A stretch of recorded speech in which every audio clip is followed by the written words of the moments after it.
Hi friends, పిల్లలకి గోధుమ పిండితో ఒక హెల్దీ స్నాక్ రెడీ చేద్దాం. ముందుగా ఒక కప్పు గోధుమ పిండిని చపాతీ పిండిలా రెడీ చేసుకొని పక్కన పెట్టుకోవాలి. బౌల్లో ఆయిల్ హీట్ ఎక్కాక సన్నగా తరిగిన ఆనియన్స్, సన్నగా తరిగిన క్యారెట్, సన్నగా తరిగిన క్యాప్సికమ్, సన్నగా తరిగిన క్యాబేజీ. పిల్లలు ఇంకేమైనా వెజిటేబుల్ ఇష్టపడితే అవి కూడా యాడ్ చేసుకొని ఒక 2 నిమిషాలు ఫ్రై అయ్యాక సాల్ట్, ఒక టేబుల్ స్పూన్ కారం, ధనియా పౌడర్, గరం మసాలా వేసి ఒక 2 to 3 మినిట్స్ కుక్ అవ్వాలి. మనకు వెజిటేబుల్స్ అనేవి సాఫ్ట్ అయ్యాక స్టవ్ ఆఫ్ చేసుకొని ఒక చపాతీ రెడీ చేసుకొని దాని మధ్యలో ఈ స్టఫింగ్ అనేది చక్కగా ఫిల్ చేసుకోవాలి. తర్వాత సైడ్స్కి ఇలా వీడియోలో చూపించిన మాదిరిగా ఆయిల్ పిండి వేసి 4 సైడ్స్ ఫోల్డ్ చేసుకున్న తర్వాత వీటిని కొద్దిగా ప్రెస్ చేసుకోవాలి. కర్రీ బయటికి రాకుండా మీడియంగా ప్రెస్ చేయండి.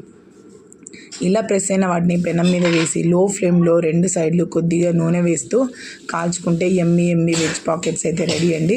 పిల్లలు ఎంతగానో ఇష్టపడతారు. బాక్స్లో కూడా చాలా బాగుంటుంది. Thank you for watching my videos.